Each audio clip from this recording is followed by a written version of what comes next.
Mais vous savez, l'amour et l'amitié, ça marche avec l'admiration. Admirare.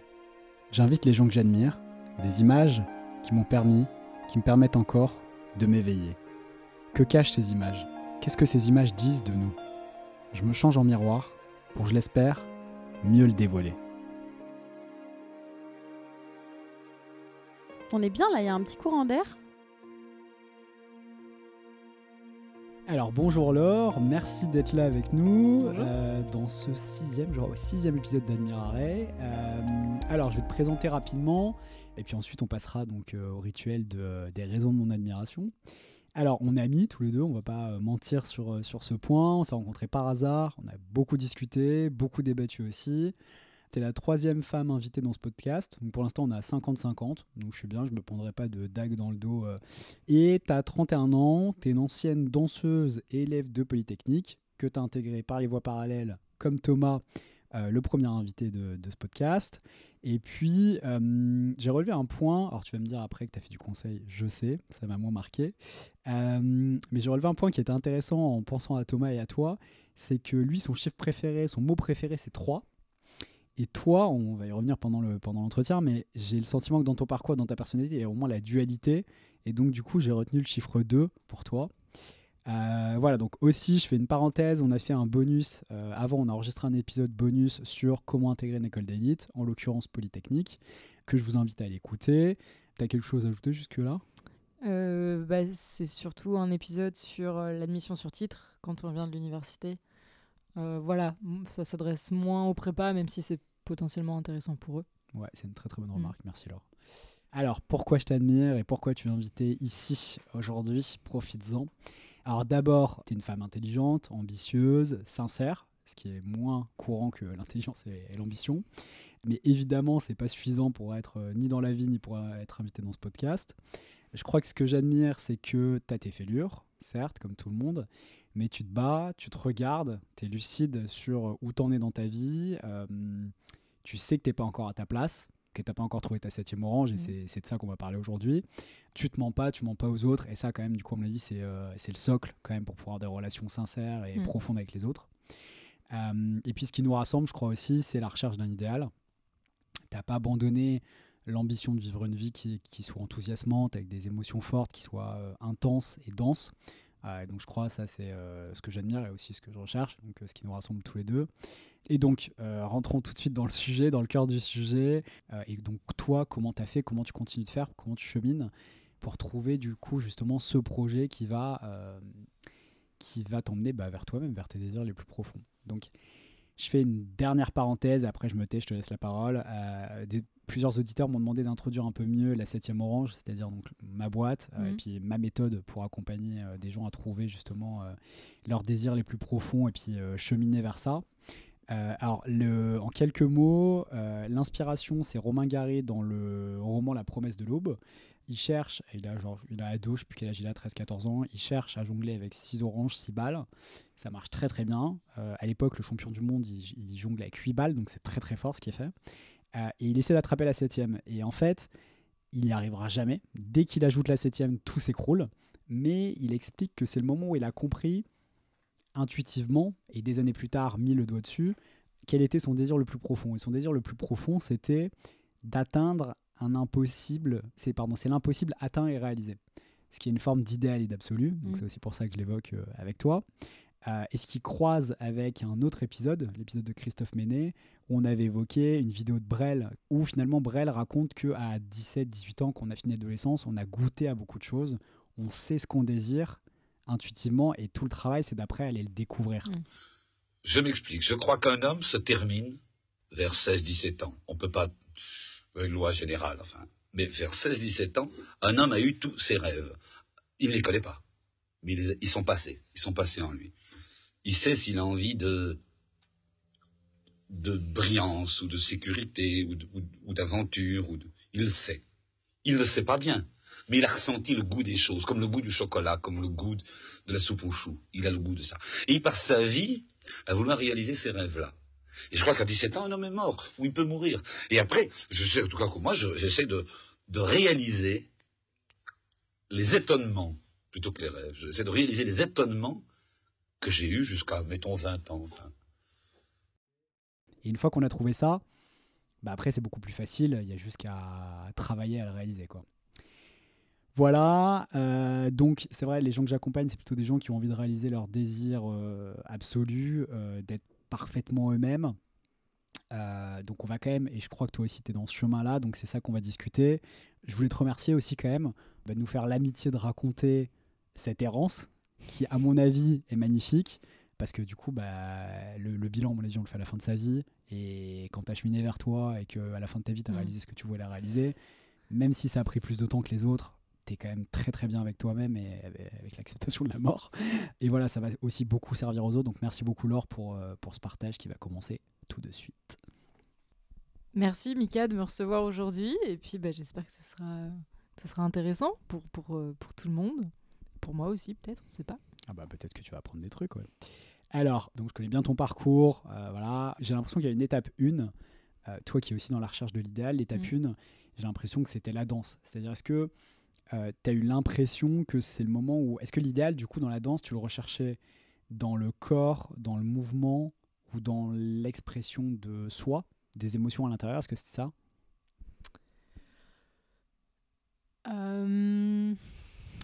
Ouais, alors, enfin, je sais plus si tu l'as raconté, mais oui, pour refaire très rapidement mon parcours, moi j'ai eu mon bac et puis j'ai enchaîné avec une école de danse professionnelle en jazz pendant 2 ans à Paris, et puis après j'ai bifurqué vers des études scientifiques à l'université, et 3 ans après j'ai passé les concours des écoles d'ingénieurs et j'ai intégré Polytechnique. Voilà, ça c'est juste pour le schéma un peu global. Merci de le rappeler, je ne l'avais pas rappelé en effet.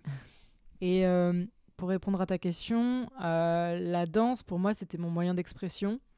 Je pense que j'avais du mal à m'exprimer avec les mots, la voix, c'était pas c'était pas quelque chose d'évident pour moi, et tu vois, par la suite j'étais plus une scientifique qu'une littéraire, donc je pense que c'était comme ça, et par contre la danse c'était clairement mon moyen d'expression, et mon moyen d'expression physique, parce que j'avais l'impression de savoir dire avec mon corps ce que je ne savais pas dire avec les mots, quoi. Donc c'est parti de là, en tout cas. L'envie de devenir danseuse, elle est partie d'une envie de s'exprimer avec le corps. Ouais, puis peut-être aussi l'envie d'atteindre encore une fois un idéal, il y a peut-être un fantasme derrière, c'est-à-dire quand on imagine une danseuse, la grâce, la beauté de ce que c'est, les gens qui te regardent, qui t'écoutent, qui sont attentifs à tes émotions et puis qui à la fin vont aussi t'applaudir. Ouais, bien sûr, il y a la recherche de cet idéal de ce... Je sais pas si c'est un instant ou si c'est un état, mais dans tous les cas, c'est assez furtif. Tu vois, l'idéal, c'est pas un temps long, tu vois. C'est comme le bonheur, ça se passe, c'est un temps très fini. court. Et c'est peut-être aussi une des raisons qui m'ont fait arrêter, tu vois, la danse, parce que finalement, en fait, qu'est-ce que je cherchais derrière tout ça? Est-ce que c'était juste ce moment de grâce, entre guillemets, dans tous les sens du terme, ou est-ce que c'était autre chose? Et je pense que c'était ce moment de grâce, et puis après, je me suis dit que je pouvais peut-être l'atteindre ailleurs et autrement. Voilà. Ok, alors du coup, est-ce que tu sais ce que tu ressentais? Parce que du coup, tu dis, est-ce que tu peux nous... C'est dur. Qu'est-ce qu'on ressent quand on danse? Justement, peut-être qu'on ressent rien, mais rien dans le bon sens du terme. Du coup, est-ce que c'est la paix intérieure? Parce que justement, tu acceptes le silence. Ouais, je pense qu'il y a une grande forme de méditation. C'est pour ça que je dis rien, mais rien dans le sens vide, mais dans le vide qu'on cherche. Le vide qui n'est pas angoissant. Le vide qui n'est pas angoissant du tout, le vide qui est bénéfique. Et on est dans sa tête, et surtout si on est dans la musique. On est dans la musique. Et il y a des chorégraphies ou des cours de danse qu'on va plus ou moins aimer en fonction de la musique, en fonction du style de danse aussi, évidemment, mais en fonction de la musique. Moi, je sais qu'il y a des chorégraphies que j'ai beaucoup de mal à danser. Bon, pas d'un point de vue technique, mais d'un point de vue à me mettre dedans, émotionnellement dedans, parce que je comprends pas la musique. En fait, je suis pas sensible à cette musique-là. Donc c'est aussi un moment d'harmonie avec la musique. Et donc un peu une forme de méditation d'une certaine manière. Ouais, un petit peu comme, je sais pas si t'as vu les derviches tourner.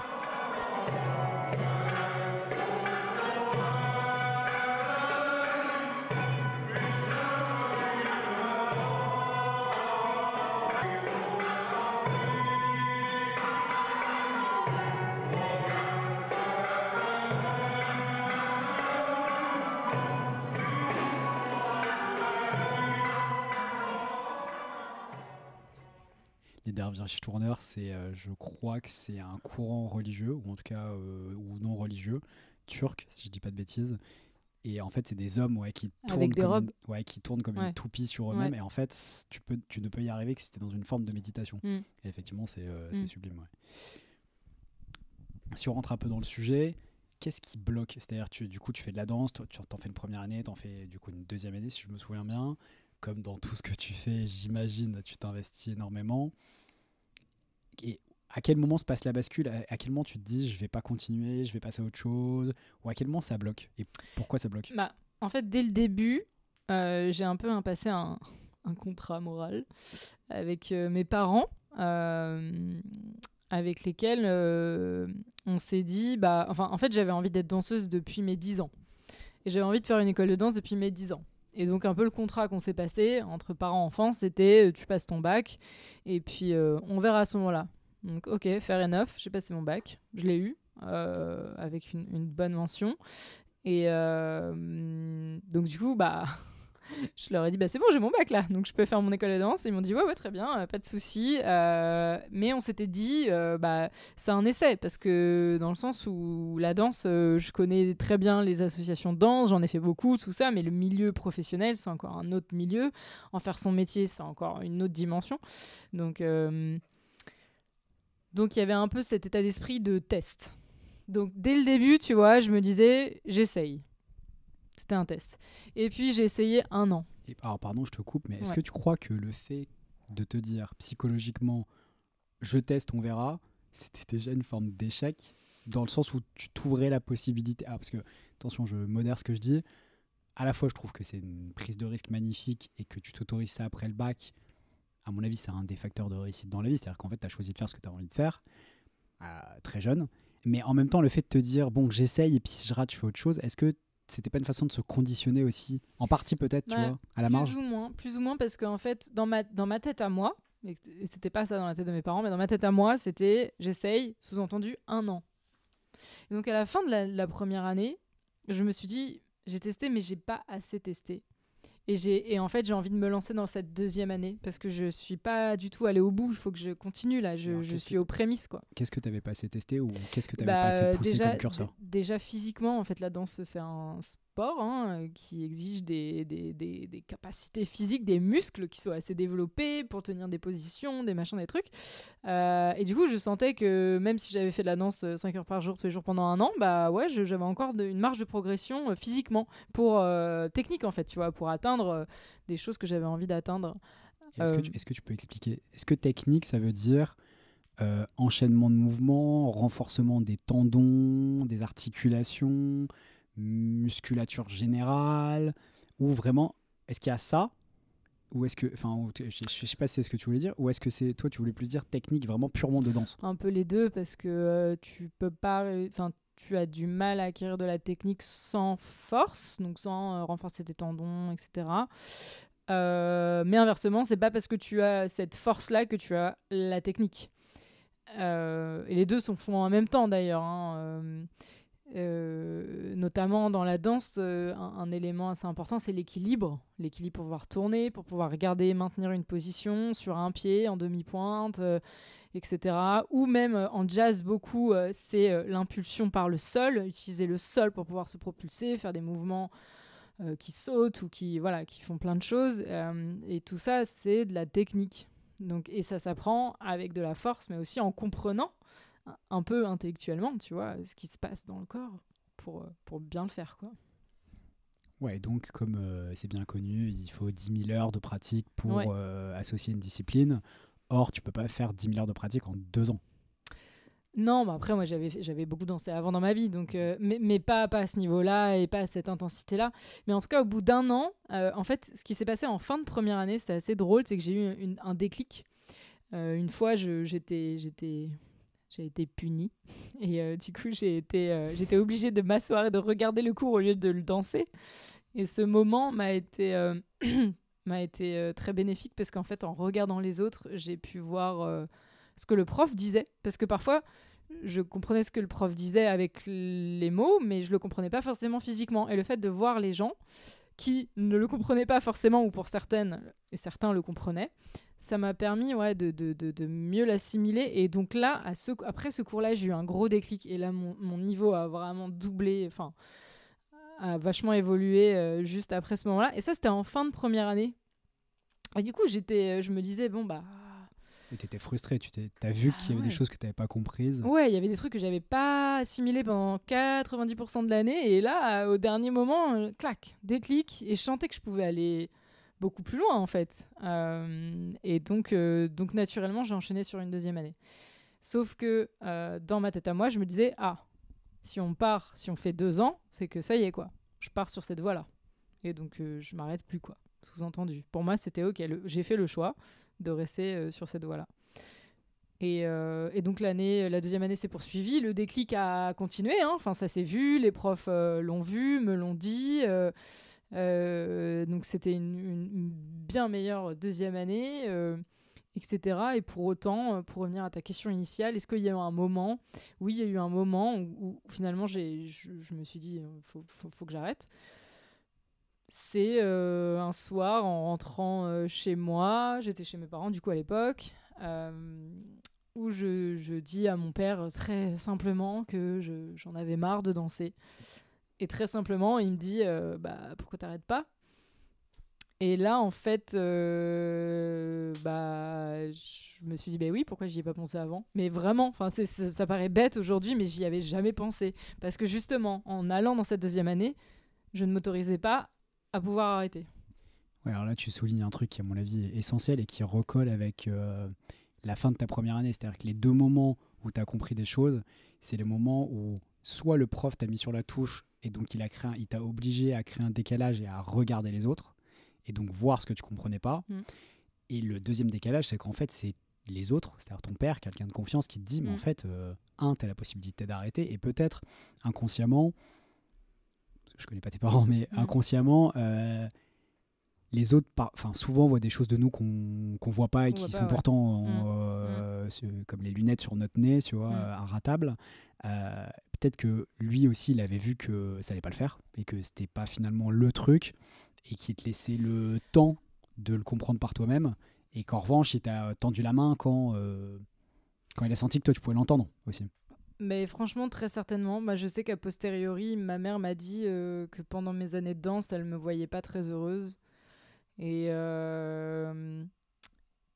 moi, je le vivais un peu comme ça, mais je me disais, c'est normal. Enfin, la danse, c'est un milieu difficile et il faut se donner à 300% en fait pour réussir et c'est normal. Mais à ce moment-là de ma vie, j'avais pas encore vraiment conscience du bonheur, etc., etc. Et donc je me disais, voilà, c'est normal d'en chier un peu. C'est pour atteindre un idéal justement qui viendra plus tard. Donc c'est normal. Ouais, tu me fais une transition magnifique parce que on a déjà évoqué ça en off, mais parfois j'ai l'impression, et c'est le cas, on est hyper nombreux à tomber là-dedans, c'est-à-dire que tu as un fantasme, il y a un truc que tu as absolument envie de réaliser qui est pas le truc pour toi, soit parce que t'as pas de talent dans ce domaine, toi c'était pas ton cas, je pense que tu manquais plus de pratique, parce qu'on a déjà discuté, mais parce que t'as pas de talent, parce que t'as manqué de pratique, que t'as pas commencé assez jeune, ou pour plein d'autres raisons.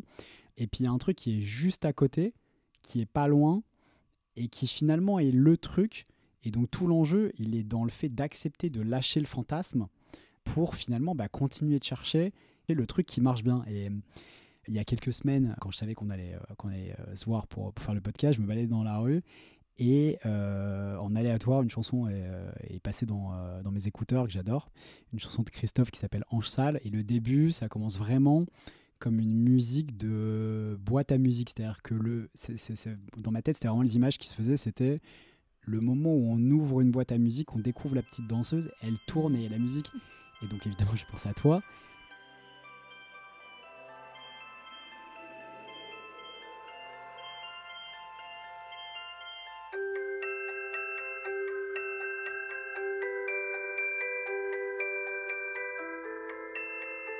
Et pour moi, en fait, tout le sujet de savoir ce qu'on a envie de faire, ce qu'on n'a pas envie de faire, quel est le truc pour nous, il est symbolisé par cette musique et par cette boîte à musique. Tout l'enjeu, il est de... On en revient donc à Jacques Brel, on en revient à Romain Gary, mais on a ressenti des choses et donc parfois une musique, une image, un fantasme comme ça va nous obséder et à mon avis, il faut le garder en tête et il faut travailler à le déchiffrer. Et peut-être que dans ton cas, tu vois, il y avait un truc de... Est-ce que, si tu avais eu ce souvenir-là, mais c'est moi qui l'ai fantasmé ça, si tu avais eu ce souvenir-là, de dire, est-ce que je suis la danseuse ? Est-ce que je suis celle qui filme la danseuse ? Est-ce que je suis celle qui fabrique la boîte ? Est-ce que je suis celle qui vend la boîte ? Et finalement, il y a un truc qui t'a probablement émotionnellement marqué là-dedans, mais c'était pas de danser. En tout cas... Moi, dans mon cas, c'était de danser. Hein. Parce que... je regardais des spectacles de danse, j'allais voir des spectacles de danse, mais pas tant que ça, et c'était pas ça qui me faisait le plus kiffer. Enfin, tu vois, c'est bête, hein, c'est peut-être un peu égoïste, je sais pas, mais c'était moi de pouvoir m'exprimer moi. Et alors si, j'adorais recevoir l'expression des autres, tu vois, mais c'était... Et s'il y a un truc qui m'aurait fait... quand je dis fabriquer la boîte, ou voilà, ouais. ça peut être aussi écrire la musique. Oui, bien sûr, mais c'était peut-être aussi dessiner la danseuse. Ça, il y avait justement ce moyen-là auquel j'ai pensé a posteriori en quittant la danse de la chorégraphie et de la force de la chorégraphie beaucoup plus que de l'interprétation de la chorégraphie. Donc, tu fais 2 années de danse. Ouais. Ton père te met la puce à l'oreille, tu décides d'arrêter. Et donc là, qu'est-ce qui se passe ? En fait, comment déjà t'as atterri à la fac en mécanique ? Alors, comment on se dit je vais aller en mécanique ? On se le dit pas tout de suite. Hein. Enfin, moi, je me suis dit que j'allais reprendre les sciences parce que j'étais bonne en sciences, tu vois. J'avais fait un bac scientifique. C'était un peu évident, quoi. Donc, je suis allée à Jussieu, à l'université Pierre et Marie Curie. Donc, j'ai atterri en L1 de maths, physique, chimie, info. Enfin, là, il y avait tout ça dedans.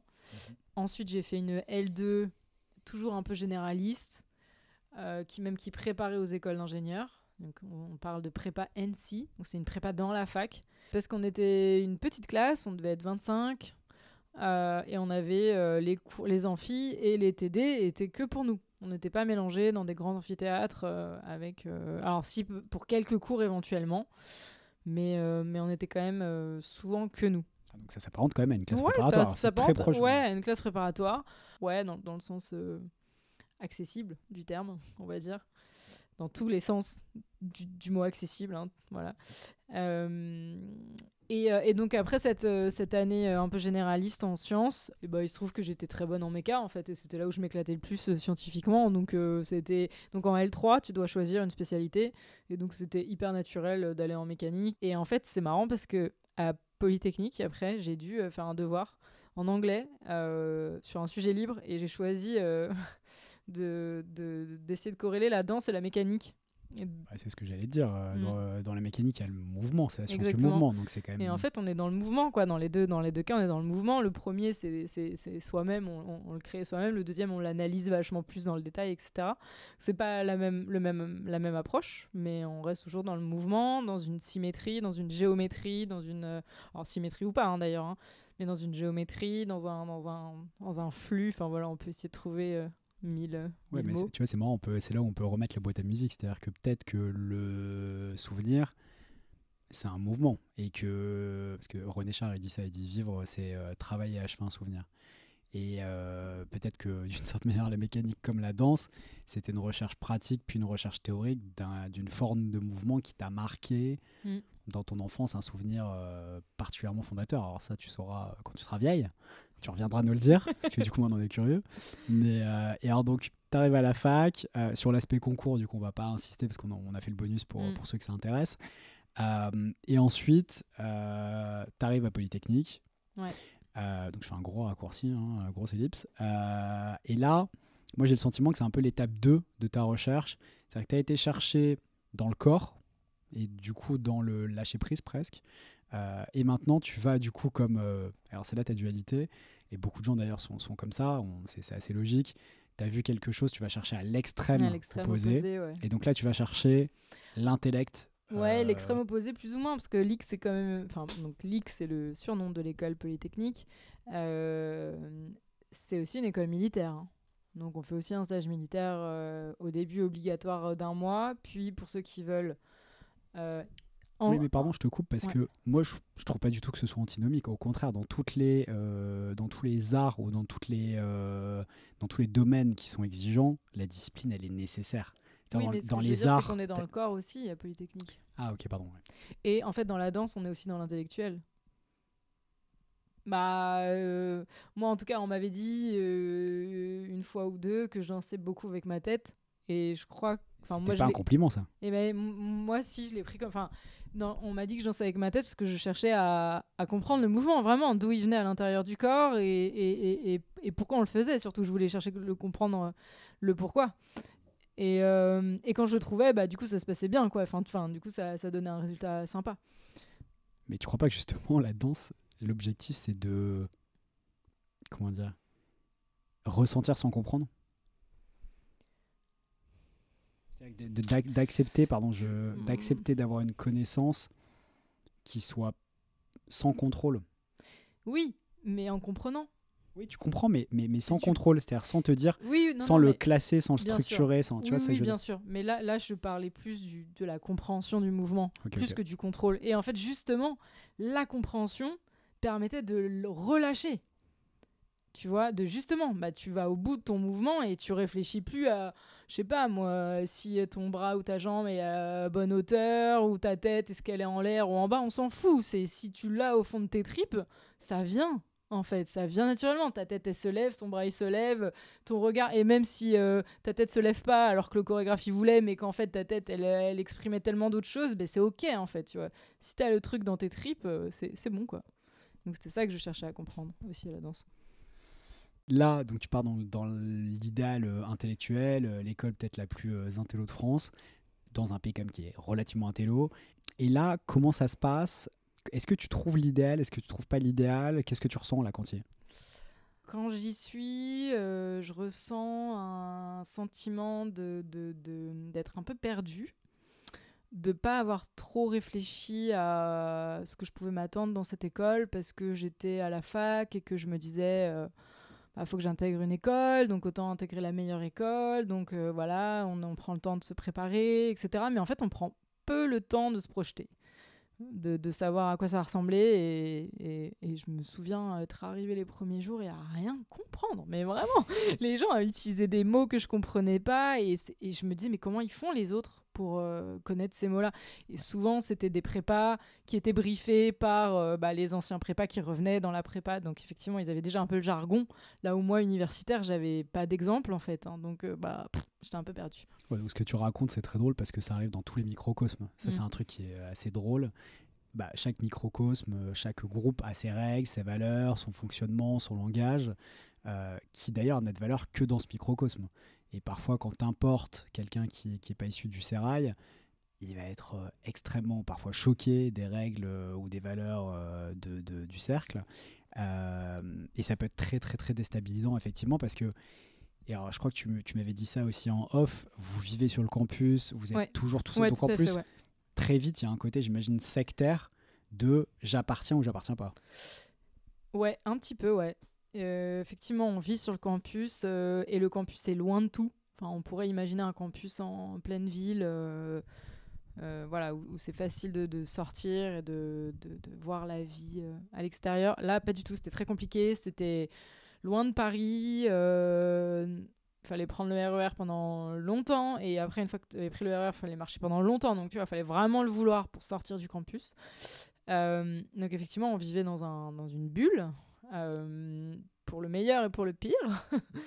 Ouais, le meilleur quand même c'est t'as vraiment une émulation, un sentiment d'école, un sentiment de groupe, Un sentiment d'appartenance à j'allais une dire. communauté qui est hallucinante. Et en même temps, en fait, t'appartiens à ta communauté quand tu sors de ta communauté. Mais quand t'es dans ta communauté, c'est comme quand moi, je me suis jamais sentie autant française qu'à l'étranger, tu vois. Mais par contre, quand je suis en France, je me sens pas vraiment française. Moi, si, mais je me le dis pas, quoi. Oui, tu regardes plus tes différences, comment t'es française différemment, alors que quand t'es à l'étranger, tu te sens très française. Oui, voilà. Et donc là, c'était exactement ça, quoi. C'était quand tu sors à l'extérieur de l'école, tu te sens polytechnicien, polytechnicienne, et quand t'es dans l'école, t'es comme tout le monde, quoi. Quand t'es confronté à des gens normalement intelligents, tu te sens polytechnicien ou polytechnicienne. Ouais, exactement. T'es aussi dans un environnement effectivement très très très stimulé intellectuellement.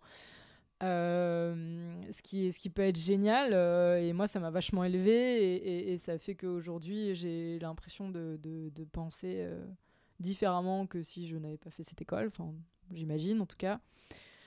Et en même temps ça avait ses travers aussi, quoi. C'est que t'es aussi dans une école très masculine, militaire, et quand même une reproduction sociale qui est difficile à casser, donc qui est existante, et donc d'un milieu social peu hétérogène, quoi. Oui, c'est une façon extrêmement polie et gentille de le dire. Alors, je reviens sur deux choses que tu as dites. Si on revient finalement sur ta 7e orange, c'est marrant parce que Thomas, qui lui était venu dans l'épisode 1, il nous avait dit un truc comme... En revanche, je pense que le plus important, c'est de savoir quelles sont ses véritables ambitions. Lorsqu'on rentre dans des grandes écoles, je te remercie de dire ça. Certains ont sincèrement envie de gagner beaucoup d'argent. C'est leur ambition propre. J'ai déjà entendu des réflexions. Pourquoi tu t'es arrêté ? Gagner de l'argent, c'est ludique. Je ne le pense pas, mais je respecte tout à fait les gens qui pensent qu'accumuler des zéros sur son compte, c'est ludique. Chacun peut faire ce qu'il considère comme son modèle de réussite. Et lui, en fait, finalement, si ça avait si bien marché pour lui, c'est parce qu'il savait exactement ce qu'il voulait faire, il était très bien dans sa peau. Toi, du coup, pendant combien de temps t'es dans ta bulle de « je suis à Polytechnique », les gens sont quand même assez extraordinaires, il y a plein de gens extraordinaires, vous avez des invités extraordinaires, des chefs d'État, etc., on en a déjà parlé, et peut-être tu vas en parler. Donc combien de temps ça dure, et au bout de combien de temps revient peut-être l'angoisse existentielle de se dire « ok, mais qu'est-ce que j'en fais de cette école ?» Parce qu'en fait, je sais toujours pas. Moi, cette période un peu de lune de miel, si on peut l'appeler comme ça a bien duré 6 mois, 1 an, je pense. C'est une période assez longue. Alors, assez longue aussi parce que tu pars... quand tu arrives sur le campus, en tout cas en 2013, donc moi j'ai intégré en 2013, et ça a sûrement évolué, mais tu fais un mois de stage militaire obligatoire, plus 6 mois de stage. Donc dès que tu arrives, tu pars en stage, en fait. 6 mois de stage, soit militaire, soit civil. Mais ça fait que tu passes 7 mois, à peu près, en dehors du campus, alors que tu es trop content d'avoir intégré cette école, et tu n'y es pas, en fait. Donc c'est un peu bizarre, quoi. C'est vrai que c'est un sentiment particulier. Et donc là, t'as fait quoi comme stage, toi? Je me souviens plus. Moi, je suis allée dans une association qui faisait des actions en faveur des habitants des quartiers défavorisés, à Toulon. Voilà. Et l'association s'appelle Le Rocher, Oasis des Cités. Petit clin d'œil à cette super asso que j'ai adoré. On leur fait un petit clin d'œil. Et donc là, tu passes 6 mois là-bas, c'est ça? Ouais, je passe 6 mois à Toulon dans une association. Donc je vivais dans un quartier prioritaire de la ville de Toulon. Donc je vivais là-bas avec des colocs. Et au quotidien, j'étais dans l'asso, donc on faisait plein d'actions avec les enfants, avec les ados, avec les adultes. On pouvait faire de l'aide aux devoirs, comme de l'animation de rue, comme des visites de famille, voilà, plein de choses diverses et variées. Et là, en fait, c'est drôle parce que tu viens d'intégrer Polytechnique, donc t'es trop content. Et paf, t'es propulsé dans un autre monde que tu connais absolument pas, qui est loin de chez toi. Et tout le monde s'en fout que tu sois polytechnicien ou pas. Et c'est drôle, mais c'est bien en même temps. Moi, je trouve ça génial. Ouais, ça te fait le désirer aussi. C'est-à-dire que quand tu reviens sur le campus, mais c'est pour ça que la lune de miel, elle dure longtemps. Parce que du coup, 7 mois après, t'es toujours dans l'euphorie d'avoir intégré cette école. Parce que tu la connais toujours pas, tu vois, t'as envie de la découvrir. Ouais, puis je pense que ça aurait été peut-être un peu différent si t'étais parti, j'en sais rien, dans l'armée, dans une direction ou à la DGSE, dans un truc extrêmement prestigieux qui est difficilement accessible, où justement l'X t'aurait ouvert les portes, tu serais revenu déjà avec le prestige de l'avoir vécu en stage. Là, toi, tu as vécu une sorte de lune de miel à distance. Et donc, quand il est arrivé, effectivement, ça a continué très longtemps. Ouais. Et à partir de quel moment tu as senti qu'il y avait un truc qui ripait, ou est-ce qu'il y avait un déclencheur net? Non, il n'y avait pas de déclencheur net. C'est venu petit à petit, c'est le fait de vivre en vase clos, de se sentir en décalage. On était 14% de filles, donc c'était déjà un premier décalage. On n'était que 18 universitaires français sur 400 élèves français. En tout, il y avait 500 élèves, mais du coup, il y avait une centaine d'élèves étrangers. Voilà, c'est petit, 18 sur 400, c'est pas beaucoup. Donc j'étais doublement minoritaire d'un point de vue sexuel, le fait que je sois une femme, et d'un point de vue de mon parcours. Et en plus, parmi ces femmes universitaires, qu'on n'était pas beaucoup, en plus, moi j'avais un parcours un peu atypique où j'avais fait de la danse avant. Ouais, puis je rajoute une autre tare, c'est ta classe sociale. C'est sans être excluant, peut-être que tu te sens un peu moins à ta place, ou en tout cas peut-être que tu as le sentiment que tu l'as mérité, ou que tu as travaillé à le mériter, alors que pour certaines personnes, dont parce que c'est un classique, quoi, père polytechnicien, fils polytechnicien, petit-fils polytechnicien, etc., c'est juste quelque chose de logique. Ouais. Bah écoute, moi les personnes que je côtoyais, donc qui étaient mon cercle proche, étaient plutôt dans ma situation, c'est-à-dire aucun parent polytechnicien, certains venaient comme moi de banlieue parisienne, d'autres d'ailleurs, de province, qui n'étaient pas forcément dans des familles très très aisées, mais pas forcément des familles dans une grande pauvreté non plus par ailleurs. Donc plutôt classe moyenne, quoi. Donc voilà, j'étais entourée quand même la majorité de personnes comme ça. Donc ça m'a moins choquée, même si au global, sur l'ensemble de la promo, oui, effectivement, t'es peut-être dans la fourchette basse par rapport à mon milieu social, quoi. Mais c'est pas ça qui m'a fait le plus bizarre. Et donc du coup, t'as pas ressenti le moment de basculement? Non, c'est venu vraiment petit à petit, ça s'installe doucement, mais sûrement, et petit à petit, en fait, déjà naturellement, il y a un comportement qu'on adopte, c'est on a envie d'être intégré à un groupe, il n'y a rien de plus humain, et donc on s'adapte, quoi, on s'adapte aux personnes qui sont autour de soi, et on se change indirectement, on se transforme. C'est ce que j'allais dire, donc là en fait tu te forces dans le moule, pour le dire franchement, et du coup tu as l'impression d'y laisser des parties de toi-même. Ouais. Je pourrais pas te dire quoi ni comment, mais c'est un truc que je ressens. Mais Et alors, du coup, si on prolonge la logique, donc tu te forces dans le moule et finalement le moule, t'arrives à y entrer, ou le moment où tu comprends que ça marche pas, c'est parce que justement tu sens que t'as beau forcer, tu vas pas rentrer dans le moule. En fait. Je sens que le moule il est quand même bien rigide et que moi non, quoi. Tu vois, j'ai pas cette forme là, on va dire. Ouais, et alors après, pardon, je te coupe, désolé, mais je te laisse finir après. Mais est-ce qu'il y a pas aussi un élément qui est finalement ta première décision après le bac, décider de danser, c'est ce que tu es en train de dire, c'est-à-dire que toi tu voulais plus d'air, plus d'espace, être dans ta direction et pas être dans le moule. Et est-ce que du coup ça c'est pas aussi ce qui a bloqué, c'est-à-dire plutôt que les grandes écoles ça marche très bien pour les gens qui veulent être dans le moule, tirer profit de la carte de visite que c'est, mais dès que tu veux t'exprimer de manière un peu unique, personnelle, etc., c'est un outil quand même qui est utile, mais en revanche il faut que tu acceptes que tu vas être différent, que tu vas te construire en opposition. Faut être fort pour pouvoir le faire, faut avoir vachement confiance en soi, être super aligné à l'intérieur, être vachement bien dans ses pompes. Moi à l'époque je l'étais pas, parce que mais c'était normal, tu vois, je savais pas ce que je voulais faire dans la vie déjà, donc je pouvais pas dire que j'étais alignée, et en plus j'étais une femme, donc dans la minorité universitaire, donc il y a quand même cette petite voix qui te dit ouais mais bon, par rapport au prépa, tu vas pas trop te la ramener. Et tous ces éléments-là qui faisaient que oui, tu essayes de t'exprimer, mais bon, après tu finis par dire moi aussi je vais essayer de rentrer dans le moule, ce sera un peu plus confortable, même si tu dois te plier en 4, quoi. Ouais, alors c'est marrant parce que quand au fond tu désires pas entrer dans le moule, la seule façon de réussir c'est en ne rentrant pas dans le moule, mais effectivement tu le racontes très bien, quand t'es pas encore assez en confiance, T'as pas cette force mentale de te dire c'est normal que je rentre pas dans le moule parce que j'ai pas envie, parce que j'ai envie d'autre chose, et puis aussi parce que c'est pas fait pour moi. Et donc du coup plutôt que de le faire et sans en souffrir, en fait t'en souffres parce que t'es pas encore arrivé là émotionnellement, quoi. Ouais, et puis toi, tu parles de j'ai pas envie de faire ça. Polytechnique, c'est une école, hein, c'est pas un métier, tu vois. Comme si on fait une comparaison par rapport à la danse, où la danse c'était une école, mais pour en faire un métier, quoi.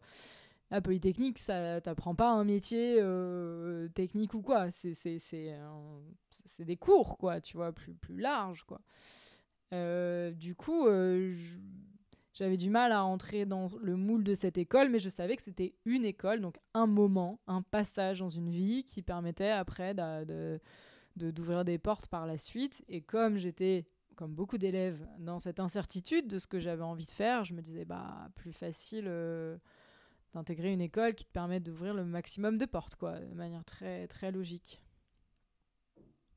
Ouais, et donc avec le recul, est-ce que toi maintenant tu vois la progression, c'est-à-dire les étapes inconscientes, parce que quand tu fais de la danse, évidemment tu as la tête dans le guidon et t'arrives pas à prendre du recul, etc. Alors que moi je trouve que c'est une prise de risque quand même après le bac, quand on vient de région parisienne, dans ton milieu social, de se dire je vais faire de la danse et puis ça va être mon métier, c'est quand même une prise de risque immense, et à mon avis c'est déjà là que tu es sur le bon chemin, même si tu sais pas trop ce que c'est le chemin, même si tu sais pas trop ce qu'est la direction. Et puis après, d'une certaine manière, et on avait déjà parlé aussi en off de Diane Kruger qui a été danseuse, puis elle s'est blessée, elle a été mannequin, puis elle a été comédienne. Finalement, quand tu décides de cheminer vers toi-même, que tu décides de ne pas être dans le moule, mais de faire ton chemin, et que tu arrives à valider des étapes, même si tu n'es pas au bon endroit, même si tu n'attrapes pas ta 7e orange, tu as vu et tu as fait un chemin avec des exigences, une discipline, etc., qui font que quand tu vas changer de discipline, tu pars pas du tout de zéro en réalité. Et donc je pense que la danse, c'est peut-être probablement un support pour intégrer Polytechnique, et Polytechnique pour la suite. Et toi maintenant, du coup, avec le recul, est-ce que tu vois comment ça s'est emboîté, et du coup, comment ça t'a permis de cheminer ou pas encore? Ouais, peut-être pas encore, mais peut-être jamais non plus, tu vois. Il y a peut-être une partie de mon cerveau qui a pas vraiment Qui a envie pas envie de de savoir. comprendre. Non, mais moi, comment je vois les choses, même d'une façon générale, c'est que pour moi, la vie, c'est une suite d'expériences. À chaque expérience, on apprend des choses sur soi. Et moi, je suis très heureuse d'avoir eu toutes ces expériences différentes parce que j'ai eu l'impression de vivre plusieurs vies aussi. Il y a cette envie-là de vivre plusieurs vies, un peu. Et c'est peut-être ça, en fait, mon truc, tu vois. C'est peut-être l'envie de vivre plein de choses différentes. Je sais pas, hein, peut-être pas. Mais en tout cas, s'il doit y avoir une suite logique, enfin, tu vois, une connexion entre les deux, ce serait ça. Ce serait ça. Et alors, du coup, quand je préparais le podcast, je repensais à un petit peu des règles, c'est-à-dire, parce qu'on m'a demandé ça aussi, certains auditeurs m'ont demandé ça de rappeler un peu des règles de fonctionnement, que ce soit de la société, que ce soit de la construction de soi, etc. Et je crois qu'on a déjà dû avoir cette conversation, mais est-ce que l'un des éléments qui faisait que tu fitais pas, ou que toi en tout cas tu avais le sentiment de pas fitter à Polytechnique, c'était, et donc je rappelle la règle. All right, tell me the rules. Okay. No calls the next day. So you have the sex. Next day you don't have to call. It's pretty good. Go ahead. You ready for the second one? I have to tell you, I'm very impressed with the first one. Moi, j'ai le sentiment qu'on est à sa place quand on admire son boss ou qu'on veut devenir son boss. Donc ça marche quand on veut devenir son prof, quand on veut devenir son boss, quand on veut devenir son... Voilà. Et aussi quand finalement tes collègues, tes camarades, c'est des gens avec qui tu as envie de devenir ami et de passer tout ton temps. Et est-ce que toi, il y avait ça, c'est-à-dire un décalage de c'est trop cool, je suis dans un endroit qui est trop intéressant, où je vais apprendre plein de trucs, ou qui est une expérience extraordinaire, mais moi, je vais pas passer ma vie là, ça va pas être ça ma vie, ça va pas être ça mes potes. Ouais, clairement, c'était ça. C'est vrai que pour revenir à la première moitié de ta question, moi, je me voyais pas trop à la place des profs, ni à la place de l'administration. Enfin, ça me faisait pas rêver. Et en fait, les polytechniciens qui travaillaient, enfin, du coup, qu'on voyait plus trop, enfin, qu'on voyait pas, On n'avait pas eu beaucoup de relations, alors à droite et à gauche, mais c'était souvent des personnes qui avaient vraiment beaucoup d'expérience dans le monde pro, donc qui étaient un peu éloignées de nous en âge, donc c'était un peu difficile de se projeter à court terme, voire à moyen terme. Donc il n'y avait rien qui me faisait vraiment rêver. Et après, concernant les copains, bah oui, sur le coup, c'était très cool, on s'est bien marré, on a fait plein de choses, etc. J'ai encore des potes de l'X que j'aime beaucoup par ailleurs, et je suis d'ailleurs très contente d'être toujours amie avec eux, malgré nos différences, parce qu'aujourd'hui, du coup, j'ai pris des directions complètement différentes, et il n'y a pas beaucoup de polytechniciens autour de moi.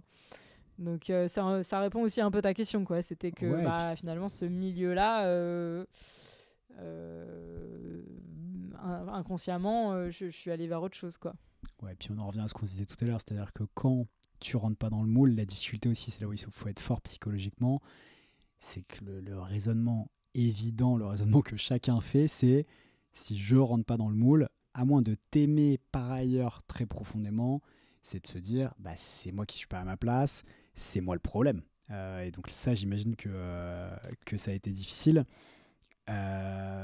Je reviens quand même sur l'image, donc sur la projection donc dans les personnes que tu fréquentes quand tu es dans une école, quand tu es dans un job, etc. Il y a beaucoup d'ambition chez toi. Il y en avait dans la danse, il y en avait d'ailleurs dans le fait d'aller à la Polytechnique, mais c'était pas la réussite que tu voulais. C'est-à-dire que tu te projettes pas comme le nouveau Bernard Arnault ou je connais pas d'autres polytechniciens, je suis désolé, mais s'il y a Giscard d'Estaing, Giscard d'Estaing, déjà mieux. Mais enfin pour toi, notre premier ministre actuel. Ah bon? Ouais. Ah bah on dirait pas. Non mais bon, tu vois, genre c'est aussi des modèles de réussite dans lesquels tu te projettes moins parce que Après, être polytechnicien, ça veut tout et rien dire. Tu vois, quand tu sors de l'X, il y a 30% qui font de la recherche.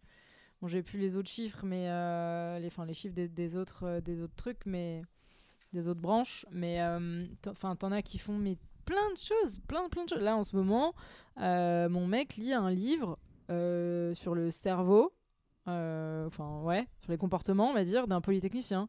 Et le livre a l'air incroyable. Donc là, pour le coup, je dis waouh, je suis hyper admirative de ce polytechnicien-là. Il se trouve que l'année dernière, j'ai fait une année de reconversion dans l'économie sociale et solidaire. À un moment donné, on a eu une conférence d'une polytechnicienne. Donc il y a des polytechniciens qui font tout et n'importe quoi. Hein. Donc, ouais. Alors, pardon, j'ai mal posé ma question, mais ouais, effectivement, c'est dans tous les domaines. Dans tous les domaines, tu as des polytechniciens qui font des choses extraordinaires, parce que globalement, on t'apprend bien à penser que c'est des gens qui ont la tête bien faite, ok. Mais est-ce que tu as le sentiment que c'est plus, tu vois, on est toujours dans une forme de pouvoir, de domination, c'est-à-dire que quand même, les polytechniciens, ils se destinent à diriger des entreprises publiques ou privées, être des grands conférenciers, écrire des livres. Est-ce que toi, à l'époque, peut-être moins maintenant, je sais pas, mais est-ce que toi, à l'époque, ça, c'est un truc qui te gênait ou que tu projetais pas? Est-ce que toi, tu te disais, je sais pas, j'ai envie de faire mes projets, mais j'ai pas envie de, tu vois, d'être la bosse de la nouvelle agriculture française? Oh, si, pour le coup, si, comme tu l'as dit, j'avais pas mal d'ambition à l'époque. Et en plus, on est un peu biberonné dans cette école à penser comme ça, hein, c'est-à-dire à faire ce qu'on a envie de faire, mais à le faire à fond. Et effectivement, peu importe ce qu'on choisit, faut qu'on soit bon, voire très bon, voire excellent, voire le premier. Mais si, à l'époque, je me voyais bien, en sortant de l'école, avoir un poste à responsabilité dans une entreprise. Je me voyais bien, mais en fait, je savais pas trop ce que ça voulait dire non plus. Hein. Enfin, tu vois, si, dans les grandes lignes. Mais je voyais pas au quotidien, je voyais pas la quantité de stress, je voyais pas... Et je demandais qu'à apprendre. Enfin, tu vois, et c'est pour ça aussi que je me suis tournée vers le conseil en sortant de l'X. C'était encore dans un état d'esprit d'apprentissage, quoi. De me dire, ok, bah, je vais tester. Le conseil, c'est l'école après l'école. Et puis on verra. Ouais. Est-ce que c'était pas un peu naïf aussi de se dire... Parce que je trouve, t'es quelqu'un d'hyper enthousiaste, qui a envie d'apprendre, qui est hyper curieuse et qui comprend, même si t'es pas d'accord, vite et bien.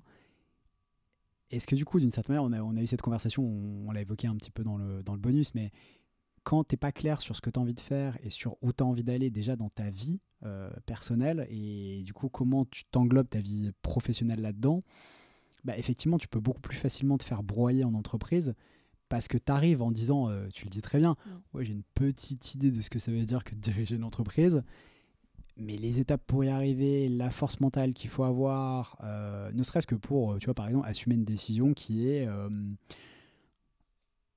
la meilleure solution économique, c'est de licencier 2000 personnes. Il faut avoir cette force mentale de se dire, je sais que c'est la meilleure solution à long terme, et donc je vais l'assumer en termes de communication et de décision, de management. Il faut être fort mentalement quand même pour faire ça. Est-ce que du coup c'est là que ça a bloqué, dans le sens où, tu vois, je te demandais, est-ce que finalement c'est la domination, enfin le fait que les X sont dépeints comme des gens assez dominants, qui sont toujours très très forts dans leur domaine, qui arrivent en étant voilà, le mec qui fait ça dans tel domaine. Est-ce que c'est dans ça tu l'as projeté, mais après dans le concret, quand il fallait dominer l'autre, c'était plus difficile? Ouais, oui. Et puis en fait, ça me fait rebondir au fait que effectivement, moi, ce qui me faisait un peu de la peine quand j'y étais, c'était justement ce sentiment de domination par d'autres, enfin par certains qui étaient autour de moi, notamment des hommes, donc qui me ressentir le sentiment d'être dominé par des hommes.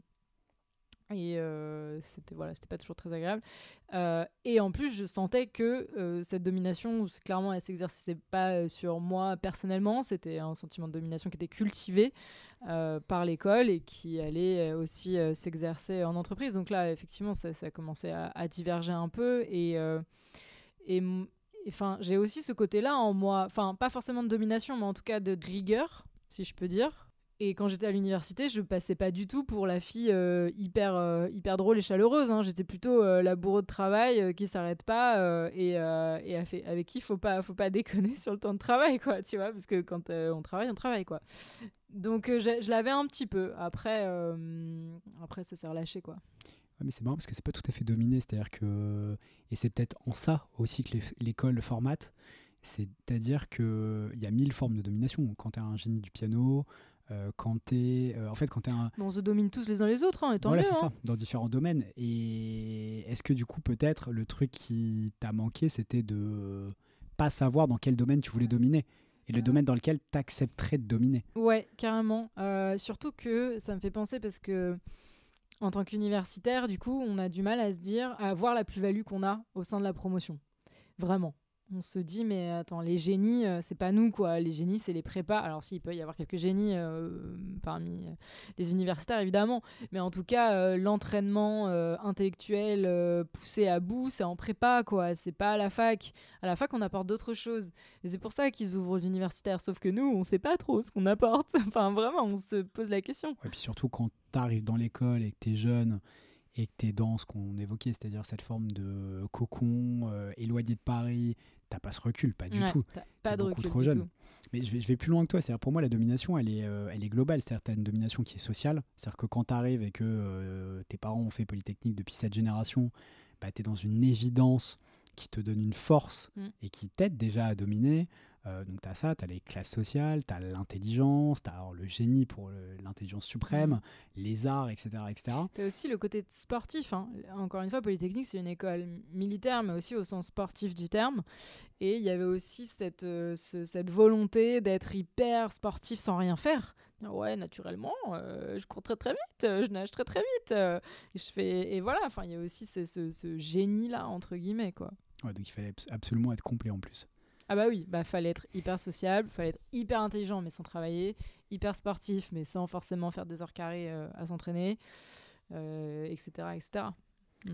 Est-ce que du coup, tu as le sentiment que finalement, comme toi, t'es arrivé avec une certaine forme de normalité, qui était recherchée d'ailleurs par l'école, qui était, tu l'as très bien dit, ce qu'ils allaient rechercher à l'université, est-ce que du coup, c'est une des choses qui t'a déstabilisé parce que t'as pas pu compenser ça par une confiance en soi, une auto-estime et une maturité émotionnelle, en fait, qui aurait dû être ton génie, en fait, pour pouvoir prendre du recul par rapport aux choses.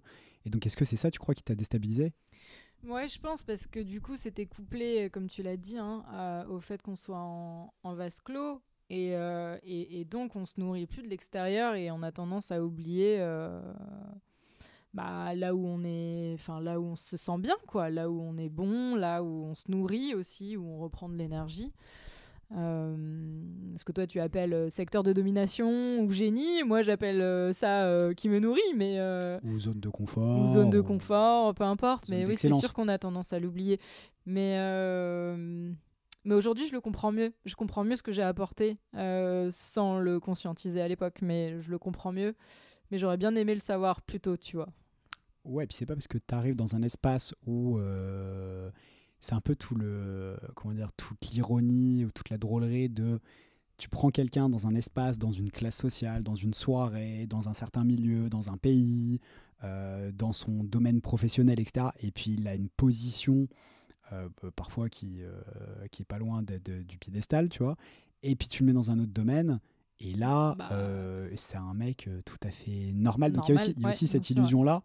Et donc après Polytechnique, moi j'ai le sentiment que tu as continué à te construire donc avec cette dualité en allant chercher un petit peu l'opposé, puisque du coup tu allais dans l'économie sociale et solidaire. Du coup, je suis passée par le conseil un peu traditionnel dans des entreprises, des entreprises françaises à la Défense, à Paris. Donc vraiment un monde très... le monde du travail comme on l'imagine. Et après, effectivement, j'ai bifurqué vers l'économie sociale et solidaire. Alors, est-ce que c'est un pas extrême ? Moi, je pense pas. Je suis pas allée élever, tu vois, des vaches. Dans le Larzac, ouais. Voilà, exactement. Je me suis pas reconvertie au maraîchage du jour au lendemain, en tout cas. Donc non, pour moi, j'ai pas eu l'impression d'aller dans un extrême inverse. Mais de changer de voie, ouais, clairement. De changer de voie. Ok, donc c'est un peu la troisième vie, c'est ça ? Ouais, c'est un peu la troisième vie, mais j'espère qu'il y en aura d'autres. Hein. Enfin, il y en aura d'autres de toute façon. Moi, je pense que je vais passer ma vie à aller à fond dans quelque chose, à voir ce qui me nourrit, etc. Et puis à un moment donné, à bifurquer sur autre chose. Mais toujours en apprenant beaucoup, en fait, tu vois. Je pense que j'ai envie d'apprendre, en fait. J'ai envie d'apprendre plein de trucs et qu'à un moment donné, ça m'ennuie, tu vois. Et donc, j'ai envie d'aller ailleurs. Ah, c'est marrant. Donc, tu penses que... Parce que moi, je pense que le désir d'apprendre, dans une certaine mesure, c'est un désir de compensation, ou en tout cas plutôt un mécanisme de compensation pour compenser des traumas ou des blessures ou juste l'angoisse de la mort. Mais toi, tu crois que tu vas toujours changer d'objet, alors que moi, je pense qu'à un moment, tu vas trouver l'objet qui va marcher pour toi. Et c'est là où je pense que tu vois, les planètes vont s'aligner et où tu vas avoir peut-être du mouvement. Alors là, j'adorerais avoir cette réponse qu'il y avait dans la danse et dans la mécanique. Mais toujours avec cette ambition, mais une ambition, et on a déjà parlé, donc tu t'es installé un peu dans l'économie sociale et solidaire. Faire des choses pour l'autre, pour la planète, pour la société, c'est important pour toi. Peut-être que, c'est un peu là où je voulais en venir tout à l'heure, c'est-à-dire que peut-être que c'est ça ton espace de domination, ou en tout cas l'espace où tu vas accepter de dominer, parce que ce que je dis souvent parfois quand j'ai des clients ou quand j'ai des gens qui me posent des questions par ailleurs parce qu'on se connaît ou qu'on a des éléments en commun, la question à se poser, c'est est-ce que c'est le bon combat ? Et donc le bon combat, c'est est-ce que tu as envie de te battre pour ce truc ? Est-ce que tu as envie de te battre pour cet objectif ? Mais c'est aussi, est-ce que tu es capable pour cet objectif de faire des choses que tu n'aurais pas fait ailleurs ? Et donc si on l'applique à ton cas, peut-être qu'en entreprise, dominer et prendre des décisions difficiles, c'est quelque chose qui va te titiller. En revanche, dans l'ESS, si ça a un autre but, peut-être que tu seras plus capable de le faire. Ouais, je pense absolument. Ouais. Absolument, parce que effectivement, ce que tu soulignes, c'est que quand je travaillais dans une entreprise de conseil pour des entreprises un peu classiques à la Défense, je croyais pas au projet. Mais j'y croyais pas déjà par ma posture de consultante. C'est-à-dire que, en fait, je venais filer un coup de main de loin, quoi. Donc, j'étais pas au cœur du projet. Donc, déjà, c'est dur de s'approprier le projet. Et quand il y a eu des moments où je me suis approprié le projet, parce que j'étais chef de projet, tout simplement. Ce mot, chef de projet. Chef de projet, non, mais au sens... en fait, juste à un moment, quand même, moi, ça me fait rire ces titres, chef de projet, chef de produit, mais en fait, il faudrait qu'on le dessine. T'as un produit et t'as un mec qui est son chef, ça veut rien dire, c'est ridicule. Ouais. Mais là, j'étais plus chef de projet dans le sens leader du projet. C'était mon projet, quoi, tu vois. J'avais une cliente, mais qui regardait de loin. Et si j'étais pas là, le projet n'avançait pas, quoi. Et donc, dans ce moment-là, tu vois, ce que j'ai adoré, c'était justement d'avoir ce projet, quoi. Je le faisais avancer, je le faisais grandir et c'était génial. Et en même temps, j'y croyais pas beaucoup. Enfin, c'était un projet qui permettait d'optimiser des coûts. Tu vois. Donc bon. Clairement, ça donne pas envie de te lever à 7h du matin pour les faire ça. Ouais, mais en tout cas, le fait d'avoir quelque chose dans lequel je me suis approprié le truc, tu vois. Et ça m'a plu. Mais à un moment donné, ça m'a gonflé parce que l'objectif final, il était... Mais moi, je trouve que tu es extrêmement patiente parce que moi, ça m'aurait gonflé au bout de, je pense, 2 jours. C'est-à-dire que... Et tu vois, c'est là où je trouve il se passe des choses aussi. C'est... En fait, il faut se battre, encore une fois, pour quand vous êtes dans la bonne direction. Quand tu sens que c'est une difficulté qui va t'amener plus vers toi-même, vers ta 7e orange, vers le fait d'être à ta place. Mais en fait, se battre dans une direction. Et alors, j'ai une petite anecdote qui est très drôle. Quand j'étais en école, je croise un mec de ma promo en soirée, juste à la fin de l'école. Et puis, il me dit « Ouais, j'ai signé un CDI, c'est super, etc. » Bon, moi, je ne suis pas du tout impressionné par ce genre de choses. Et donc il nous dit qu'il a signé donc, dans un cabinet de conseil, voilà, donc tu vois les chiffres sont élevés, tu gagnes bien ta vie, ça c'est cool et tout. Et puis il nous dit bon, par contre je leur ai demandé tout sauf de la banque parce que clairement la banque j'aime pas ça. Et puis je le recroise, je sais pas, une autre soirée quelques mois après, et puis il me dit bon, il y avait vraiment rien d'autre, donc là pour l'instant je suis en banque, mais dès que je peux je sors. Puis je le recroise des années après. Et puis il me dit, en fait, je suis toujours sur la même mission depuis 4 ans, parce qu'en fait, je suis monté en compétence sur le truc, et donc après on m'a laissé, et donc finalement maintenant c'est moi qui gère la mission. Bien et sûr. Pour moi le truc il est là, c'est-à-dire, il y a plein de portes ouvertes, il y a aussi des portes qui se ferment, et acceptez pas d'acquérir des compétences qui servent à rien. Non, ouais, qui vous servent à rien vous parce que c'est pas ce que vous désirez. Complètement. Donc si c'est pas un truc que tu désires, faut se barrer le plus vite possible. C'est pour ça que je suis partie aussi, parce que je voyais plus trop le sens de tout ça, de pourquoi je continue à apprendre des trucs qui me serviront jamais, ou en vrai je voyais pas trop le délire, quoi. Mais en revanche, l'économie sociale et solidaire, oui, là je vois complètement l'objectif, hein, le sens est là. En ce moment, je suis en recherche de comment je peux m'intégrer dans ce monde-là, comment je peux contribuer du mieux possible et peut-être dominer, dans le sens que toi tu utilises, moi je dirais plus... Poser ta patte. Ouais, poser ma patte, contribuer. Mais en fait, c'est marrant, du coup, là tu as peut-être trouvé du coup le domaine où tu as envie de construire et tu es en train de chercher l'équation, quoi. C'est-à-dire, quelle est la façon que tu vas trouver qui te va bien pour toi qui va bien, là où j'apporte le plus de valeur aux autres, mais où moi ça m'apporte aussi le plus d'énergie. Voilà, je suis en train de réfléchir à tout ça. Super. Écoute, merci beaucoup Laure, on passe aux questions de la fin. Yes. Allez, alors, le mot que tu préfères? Question toujours facile. T'es une polytechnicienne. Oui. Le mot que je préfère... ne regarde pas dans la pièce autour, ça sert à rien. Ça m'inspire. Mais je sais pas le mot que tu utilises le plus souvent ou le mot ça peut être le mot, moi par exemple en anglais j'adore le mot spoon parce que je trouve qu'on dirait spaceship, tu vois, c'est un truc genre c'est une cuillère, donc c'est un truc d'une banalité sans nom, mais spoon, un mot aussi beau pour un truc aussi con, je trouve ça hyper beau. C'est vrai que c'est marrant. Non, moi je dirais énergie. Alors ça fait très ingénieur, je suis désolée. En plus j'ai un master en énergie renouvelable. Mais non, énergie, parce que moi quand j'ai compris, tu vois, il y a des moments où on va bien, des moments où on va moins bien, et j'ai compris à un moment donné que quand j'allais moins bien, c'est parce que ce que je faisais ne m'apportait pas d'énergie, c'est-à-dire que ça ne me nourrissait pas. Là, ça a fait tilt dans ma tête et je me suis dit, en fait, il faut juste que je change d'activité ou d'environnement ou de personnes que je fréquente, peu importe, mais il y a un truc à changer et ça va me redonner de l'énergie et du coup ça ira mieux.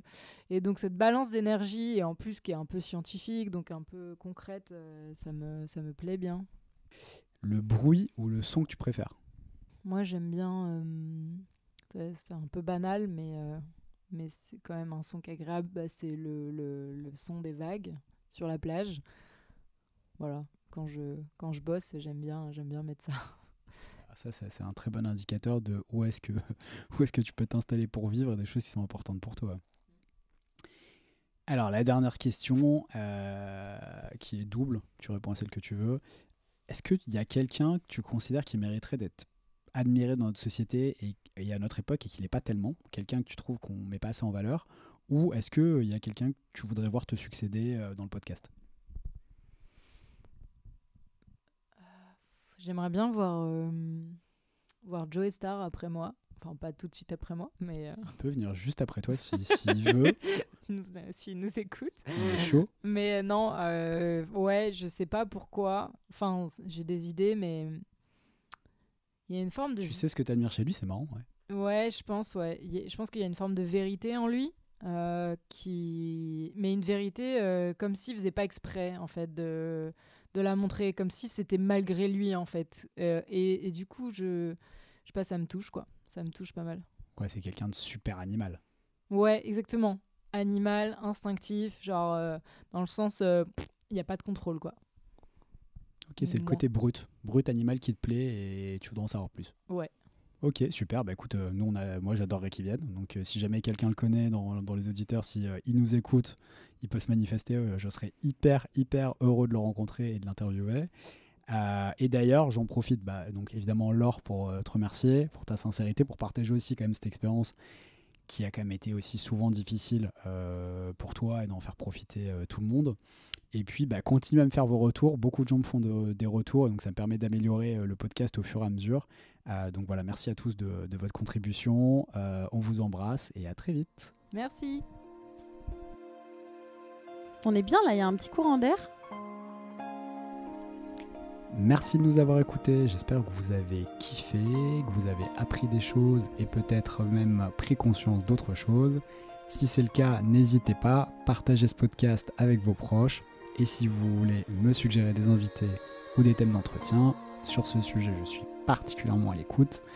Et si vous avez des remarques ou des commentaires, vous trouverez les coordonnées du podcast et les miennes dans la page de description de l'épisode. À bientôt pour justement le prochain épisode. Mais vous savez, l'amour et l'amitié, ça marche avec l'admiration.